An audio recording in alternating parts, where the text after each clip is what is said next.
M-mode echocardiogram is short form for time motion mode echocardiography. It was one of the earliest modes of echocardiography. There was also a B mode or brightness mode along with it. Newer modalities like 2D, 3D, Doppler, color Doppler and tissue Doppler have relegated M mode to limited use in the left ventricular measurements alone. M mode is a graphical representation of the movements of structures of the heart along a single scan line with time on the x-axis and y-axis showing the distance of the structure from the transducer. Movements can be appreciated as a change in distance from the transducer with time. M mode is a single-dimensional ice-pick imaging of the heart compared to the two-dimensional echocardiograms, which are easier to interpret. In the earlier era, M-mode transducers did not have 2D facility and it was almost a blind imaging. But now M-mode cuts are guided using 2D images. The location of the M-mode cursor is displayed in a 2D image as an inset. In earlier machines, 2D image was static, while in current machines it keeps on updating at regular intervals, varying on the capacity of the machine software. The usual M-mode sweep is taken from the base of the heart to the apex, but it can be varied according to the convenience of the operator. This image is an M-mode cut at the base showing motion of the aorta, aortic valve and the left atrium. Measurement of left atrium is taken in systole, while that of aorta is taken in diastole. Left atrial dimension is more in systole than in diastole due to the movement of the aorta. Usually, the aortic diameter and left atrial diameter are of similar magnitude, so that when only one is abnormal, we get an idea of left atrial enlargement or aortic root dilatation at one glance. But this does not hold good when both diameters are altered. The open position of the aortic valve has the shape of a parallelogram, while the closed position appears as two parallel lines representing the movement of the right coronary cusp anteriorly and the non-coronary cusp posteriorly. In the fully open position of the valve, the separation of the two leaflets gives an indication of the cardiac output. Poor opening excursion will indicate low cardiac output. Excursion of the aortic walls also give an indication of the cardiac output. Thickened leaflets with poor opening excursion occur in aortic stenosis. Systolic fluttering of the aortic leaflets can be seen when there is subaortic obstruction, which causes a jet to strike the aortic valve from below. In that situation, the valve is pliable and moves well as it is not involved in the disease process. Eccentric aortic valve closure line occurs in bicuspid aortic valve. The 2D image shows the bicuspid aortic valve. M-mode shows the aortic valve closure line marked by yellow arrow is nearer to the anterior aortic valve due to eccentric closure. Eccentricity index for a bicuspid aortic valve is calculated as half of aortic lumen diameter divided by minimum distance of diastolic cusp echo from nearest aortic margin. The diastolic diameter of the aorta is represented by A. Half of it is taken for calculation of eccentricity index. B represents the minimum distance of diastolic cusp echo from nearest aortic margin. Eccentricity index will be near 1 in tri-leaflet valves. It can range from 1.5 to 5.6 with mean of 2.43 in those with bicuspid aortic valves. Reference Naveen C. Nanda and Associates 1974. Left ventricular measurements in M-mode echocardiography are still popular despite advancements in echocardiography. The inset in the upper part of the image shows the 2D image in the parasternal long axis view with the position of the cursor, which is used to get the M-mode cut. LVPWS, left ventricular posterior wall systole, IVSS, interventricular septum systole, LVPWD, left ventricular posterior wall diastole, LVIDD, left ventricular internal diameter diastole, IVSD, interventricular septum diastole, EDV, end diastolic volume. IVS by LVPW, the ratio between the intraventricular septal and posterior wall thickness. The ratio is increased in asymmetric septal hypertrophy in hypertrophic cardiomyopathy. The ratio can also be increased when the posterior wall is thinned due to infarction. The ratio is decreased in anterior wall infarction due to thinning of the interventricular septum. IVS percentage of systolic thickening of interventricular septum. ESV end systolic volume. FS fractional shortening. EF ejection fraction. LVPW percentage thickening of left ventricular posterior wall. The difference between end diastolic volume and end systolic volume gives the stroke volume. Stroke volume expressed as a percentage of the end diastolic volume gives the ejection fraction or the fraction of end diastolic volume ejected out in each systole. Ejection fraction is an important measure of systolic function and has great prognostic significance. Accurate M-mode measurements require good orientation of the cursor perpendicular to the long axis of the left ventricle. If the cursor orientation is oblique, measurements will be overestimated. Availability of anatomical M-mode is useful in such situations. In anatomical M-mode, computer software makes a correction and the cursor can be manually made perpendicular to the long axis of the left ventricle. Another important use of anatomical M-mode is the assessment of regional wall motion. It eliminates limitation due to the subjective nature of wall motion evaluation by 2D echocardiography. Anatomical M-mode cuts can be made in any direction and wall motion abnormalities quantified. In this case, left ventricular systolic function is grossly depressed with a left ventricular ejection fraction of only 31.1%.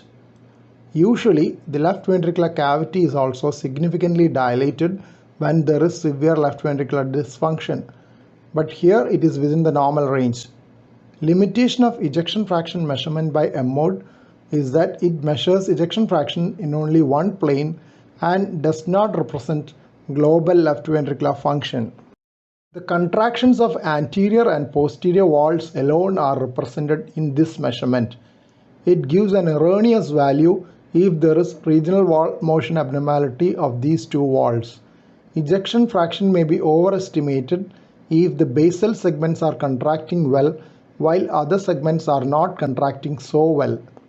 Tichold's formula, which is used by echocardiography machine to calculate the ejection fraction, is currently not the best one recommended for clinical use. Two-dimensional and three-dimensional methods are better for assessment of overall left ventricular systolic function. M-mode echocardiogram showing gross left ventricular hypertrophy and moderate to severe left ventricular systolic dysfunction. Both interventricular septum and posterior wall of the left ventricle are grossly thickened. Inset shows short axis view of left ventricle demonstrating severe concentric left ventricular hypertrophy. Left ventricular systolic dysfunction occurs in late stage of hypertrophic cardiomyopathy. In the initial stages, there is only left ventricular diastolic dysfunction due to the grossly thickened ventricular myocardium with poor diastolic relaxation. A similar echocardiographic pattern of severe left ventricular hypertrophy with left ventricular systolic dysfunction can also occur when severe aortic stenosis goes in for left ventricular systolic dysfunction and heart failure. Same can occur in coarctation of aorta with heart failure and severe systemic hypertension with left ventricular systolic dysfunction. Thickened left ventricular myocardium with systolic dysfunction can also occur in cardiac amyloidosis. This M-mode cut is through the tip of the mitral valve rather than at the caudal level, which is used for measuring left ventricular dimensions and estimating the ejection fraction. Here the cut has been taken at the tip of the mitral valve to demonstrate other features of left ventricular dysfunction. The topmost echo band below the chest wall represents the movements and thickness of the right ventricular free wall. Downward excursion indicates the systolic contraction of the right ventricular free wall. Echo-free space below that represents the right ventricle, usually near the outflow region. Terminating the echo-free region of RV is the band of echoes from the interventricular septum. Normally, the septal echoes move downwards towards the left ventricular posterior wall in systole, though the motion is not totally in phase with that of the posterior wall. Here, the amplitude of contractions of the IVS is diminished and pattern is somewhat biphasic. Below the IVS, within the left ventricular cavity, the movement pattern of two leaflets of the mitral valve is visible. C is the systolic closure point of the mitral valve. CD segment represents systole. Some systolic separation between the anterior and posterior mitral leaflets could indicate mitral regurgitation, though this finding is not that specific. The motion of the anterior mitral leaflet is M-shaped, while that of posterior mitral leaflet has a complementary W shape. In systole, both meet and form a single line without any separation in normal case. The amplitude of excursions of PML are less than that of AML, which is also a larger leaflet. When the left ventricular function is normal, the opening excursion DE reaches almost up to the IVS with little separation between the two. The separation is called E-point septal separation EPSS, which is less than 5 mm normally. In this case, the separation is increased due to the left ventricular dysfunction and is over 9.5 mm. E wave occurs during the early diastolic opening of the mitral valve. The nadir of the E wave represents the F point. The EF slope is reduced in mitral stenosis with almost a horizontal EF in severe mitral stenosis. A wave occurs during atrial systole and is absent in atrial fibrillation.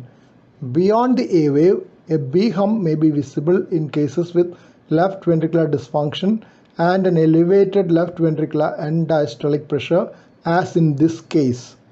The contractions of the posterior wall are also diminished due to global left ventricular dysfunction, in this case due to doxorubicin-related cardiomyopathy. A mode echocardiogram from another case at the level of the mitral valve showing the early diastolic E wave and the atrial systolic A wave. The left ventricle is dilated and the left ventricular posterior wall contractions are reduced. The distance from the E point of the mitral valve and the interventricular septum is increased due to the poor excursions of the mitral valve on opening and the dilated left ventricle. The overall left ventricular function is reduced and there is regional wall motion abnormality suggestive of coronary artery disease. In this image, the upper image shows the 2D echocardiogram in parasternal long axis view used for guiding the M-mode cut. The cursor is seen to cut the left ventricle at the caudal level just beyond the tip of the mitral leaflets. The motion of the interventricular septum is almost flat due to the anterior wall myocardial infarction. The posterior wall is seen to contract vigorously, partly as compensatory mechanism to improve left ventricular output. Compare the reduced posterior wall contraction in the previous case. M-mode echocardiogram showing movements of the interventricular septum and posterior wall of the left ventricle. Right ventricle is seen above the interventricular septum. This is an image from the parasternal view. Right ventricular free wall is adjacent to the chest wall with no echo-free space in between. If there is an echo-free space, that could be either pericardial pad of fat or pericardial effusion. In systole, the posterior wall contracts and moves anteriorly. Normally, the interventricular septum should contract and move towards the posterior wall in systole. Here, the septum moves away from the posterior wall in systole, paradoxical septal motion marked by the pink arrow.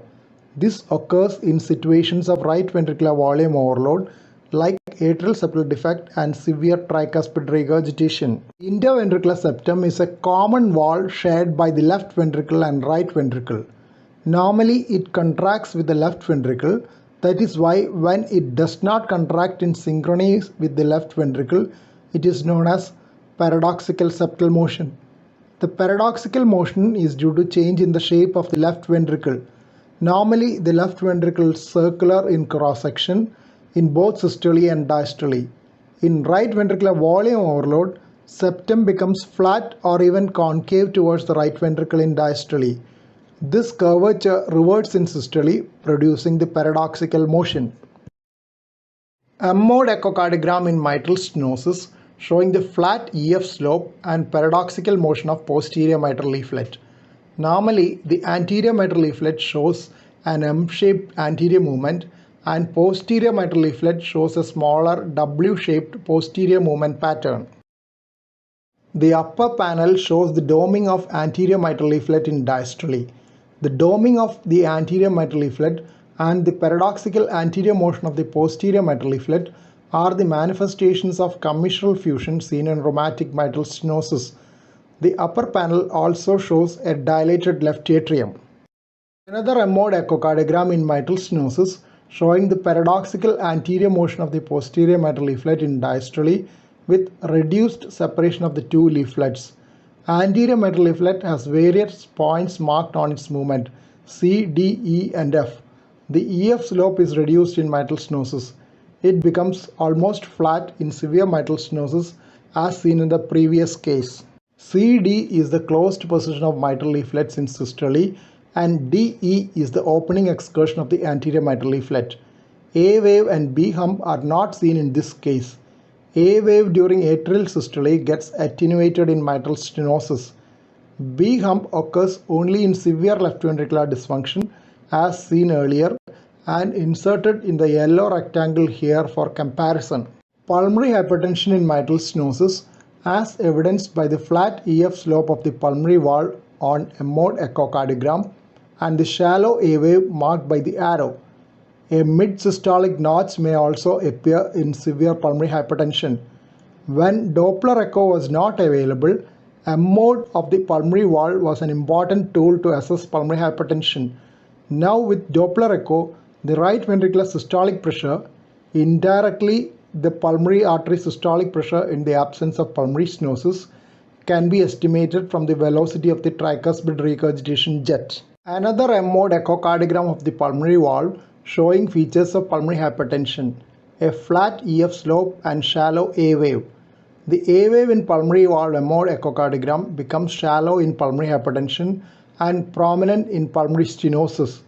M-mode echocardiogram to assess pulmonary wall was routine in the era when Doppler echo was not available to assess pulmonary hypertension and pulmonary stenosis.